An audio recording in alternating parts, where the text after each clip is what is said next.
Добрый день, друзья! Хочу зачитать вопрос от Марии 66982. У меня вопрос, на который можно не отвечать. Я не обижусь, но хотелось бы, конечно. А бывают поражения. Смотришь эфиры экспертов-арховедов, и одни только победные реляции раздаются, и чувствуешь себя полным неадекватом. Бывают ли неудачи у таких знающих и опытных арховедов, как вы? Конечно, бывают.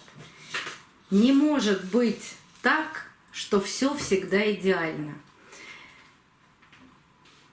Радоваться, конечно, нечему.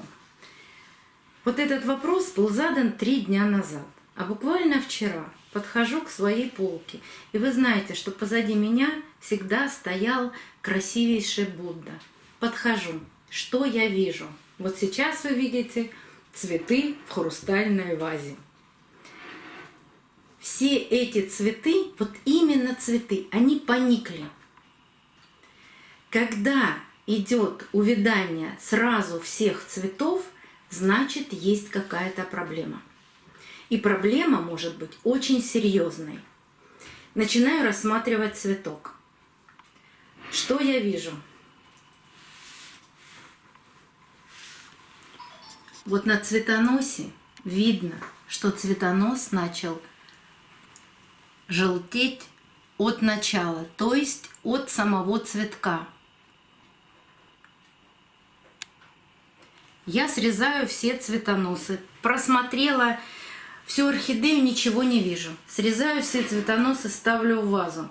Через 2 часа все цветочки принимают прежний вид.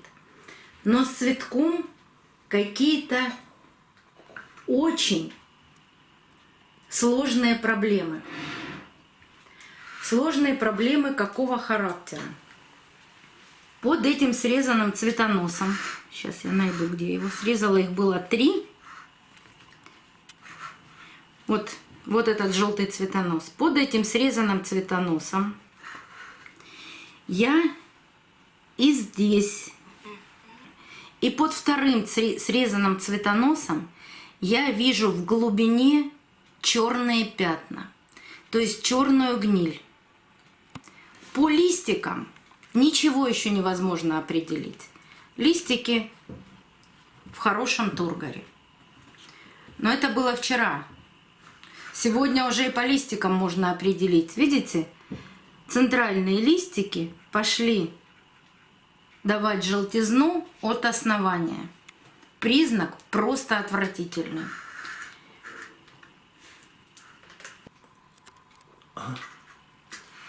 И вот здесь начинаешь задумываться. То ли я неправильно полила, то ли не заметила что-то.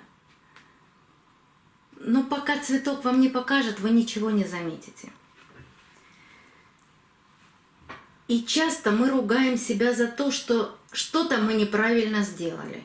А как вы знаете, он у меня уже больше 2 месяцев, все эти 2 месяца распустил все бутоны, цвел прекрасно. И в одночасье начинается вот эта глобальная проблема у этого цветка. И мы начинаем говорить, что что-то мы сделали не так. Нет, все не так просто. Вот эти шикарные и красивые гибриды выращивают, конечно, специально для нас. И выращивают очень быстро. Как они их скрещивают, что они с ними делают, мы с вами не узнаем. Можно поискать в интернете и найти прародителей этого гибрида. Один родитель может быть стойкий, другой не стойкий. Вот они сделали гибрид, они сделали красивейший цветок, но устойчивости еще не придали этому цветку. Чтобы был создан такой цветок в природе, а чаще это невозможно, пройдет, может быть, не 1 десятилетие. Ведь вы знаете, что орхидеи — это очень древний цветок. И почему-то в природе, кроме как у ванд, например, нет синего цвета. То есть в природе они не выживают. Вот так сейчас делают садовники. Делают гибрид, А выживет он или не выживет, совершенно непонятно. Сейчас принесу еще один цветок, который вот подвергся такой же гибридизации, а стабильности в нем никакой. Это дендробиум. Я его покупала уценкой. Но когда купила уценкой, то не так жалко, когда покупаешь Будду за 2 и больше тысячи, и происходит такое. Когда я вам показывала вот этот дендробиум, у него красивые оранжевые цветы, ярко-оранжевые. И кто-то после показа, один из подписчиков написал, вы знаете, у него такие сложные родители, один любит влагу, другой любит сухость. И когда вы будете его растить, вот такие листики для него будет почти нормой, потому что непонятно, как его поливать. Он очень часто погибает, потому что в домашних условиях мы не можем создать ему, ни тех, ни других условий. Ему какие-то средние условия нужны между влагой и сухостью. И вот он растет, такие скрученные листики, вот такие тоненькие новые росты. Вот вырастить в домашних условиях очень сложно. Вот когда эти гибриды выращивают, скажем так, скоростным методом, на стероидах, на гормонах. Вы помните, в Советском Союзе была большая селекционная работа. Я помню свои поездки из детства, когда я была, например, в Барнауле. И поле пшеницы мне запомнилось на всю жизнь. В Барнауле очень короткое, но вот на тот момент, это было действительно там почти 50 лет назад, тогда было короткое лето. И наши селекционеры, советские, выводили такую пшеницу, которая давала огромный урожай, и за очень короткий срок. Она была зимостойкая. Эти селекционные работы проводились годами. Это не за один год, не за один сезон нам выращивали, как сейчас выращивают, за буквально 1-2 года, а пожалуйста, вам новая орхидея. А тогда работа велась длительная. И тогда в Сибири собирали огромный урожай этой пшеницы. Вы не представляете, я, конечно, ростом была поменьше в тот момент, но заходишь в это поле пшеницы, красота, вот такие огромные зерна, даже не знаю, как вам показать, огромные зерна этой пшеницы. Мы даже тогда привозили как букеты эту пшеницу. Потом я еще как-то была в Ростовском, тогда создавались институты. Институт сорга, по-моему, это было в Зеленограде. Там я уже была постарше, там приводили прямо экскурсию, как они это сорго выращивают, скрещивают, получают интересные сорта, новые. Но это все длительная работа, это была селекция. А сейчас скрестили 2 гибрида, получили первые семена, высеяли, получили на следующий год орхидеи, быстренько продали. А что там будет? Гормонов в них натолкали, стероидов в них натолкали. И вот мы с вами получаем вот этот результат. Все хорошо, и вдруг, пожалуйста, моментальная гниль. Вот все, что стоит позади меня, поливается все одинаково, только по краю горшка. Самое интересное, корни-то хорошие. Даже в какой-то момент они где-то здесь и раскукливаться начали. Вот они начали прорастать молодые корешки. А сама орхидея очень мало жизнеспособная. А вот изобрести лекарство от всех болезней, это тоже практически невозможно. Одно лечит одно, другое лечит другое. Что я сделала с этой орхидеей? Как я постараюсь ее спасти? Может быть, получится, а может быть и нет.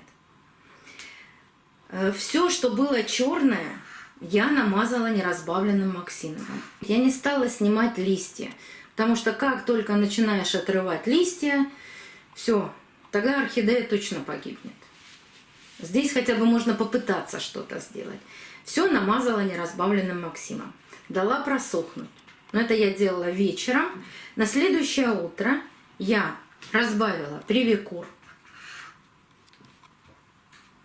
1,5 грамма на литр и замочила корни. Максим работает только поверхностно, а привикур – препарат, который проникает во все клеточки растения. Попытаемся что-нибудь сделать. Вот больше ничего невозможно предпринять, потому что фитоловин, он более слабый. Фундазол, но пока фундазолом здесь нечего лечить. Нет такой мокрой гнили, где бы можно было применить фундазол. Попробуем, посмотрим, потеряем какое-то количество листиков, спасем, сможем. Не знаю, вот из-за вот этих быстрых генетических изменений у растения все может происходить. Поэтому и у знатоков, и у новичков бывают такие неудачи. Но с этим мы с вами ничего сделать не можем. Поэтому я не покупаю часто такие новые гибриды. Я жду год-два, чтобы действительно их уже адаптировали. Тогда можно купить хорошее растение, адаптированное, и оно будет у вас прекрасно дальше жить. Но иногда срываешься из-за того, что цветочки очень красивые. Но все может быть. И если помните, была такая же орхидея Джена, которая вот это держится, а та погибла просто в одночасье. Я снимала, показывала вам, что происходило с Дженой, потом там фотографии вставлены, когда она просто распалась в течение 3 дней. Вот это тоже от нас не зависит. Поэтому не ругайте себя. Но когда вы берете стойкий, хороший, старый, по производству, например, кот, ему уже 9 лет, как он выведен, он очень стойкий, и он у вас погибает, вот тогда, возможно, виноваты вы. А вот такие новинки, с новинками все возможно. Но пусть хоть порадует теперь в хрустальной вазе своим цветением. И даже в хрустальной вазе я слышу его аромат. Орхидея, конечно, чудесная. Здесь остается надеяться только на чудо.